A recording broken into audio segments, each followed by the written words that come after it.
कहानी। नया सवेरा गांव के छोटे से खेत में रामलाल खेती करता था। उसके पास केवल 2 एकड़ जमीन थी।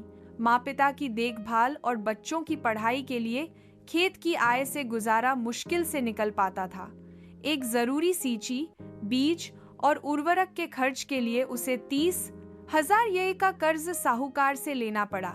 वर्षा अच्छी रही, फसल लहलहा उठी और रामलाल ने उम्मीद जगी कि कर्ज लौटाने में सफल होगा।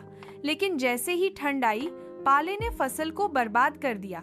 उसका जोश एकदम ठंड में गुम हुआ, ठीक वैसा ही जैसे किसी किसान की पूरी फसल नष्ट हो जाती हो। ठंड से टूटने की जैसी कर्ज से हारती किसान की जिंदगी में नंदकिशोर की कहानी बताई गई है।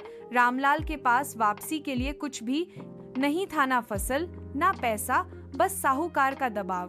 ब्याज हर दिन बढ़ता जा रहा था। बैंक और साहूकार दोनों कर्ज की कगीराहट से उसके घर आए दिन हड़कंप मचाते और ब्याज सुनकर उसका सीना चीत्कार कर उठता, जैसे बरेली के फकीर चंद नामक किसान को बैंकों ने सदमे में मार दिया हो।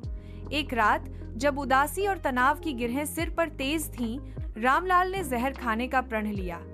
लेकिन उसकी पत्नी सीमा ने समय रहते उसकी निगाहों का पीछा कर लिया।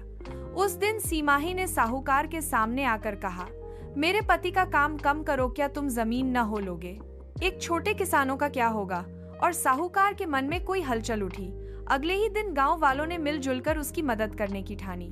साहूकार ने ब्याज थोड़ी घटा तो दी, बैंक ने रीफाइनेंस का रास्ता खोल दिया और गांव के लोग समय से खाने और जरूरी चीजें उधार दे दीं। जैसे मोहम्मद यूनुस ने गरीबी में सहारा देने का बीड़ा उठाया था।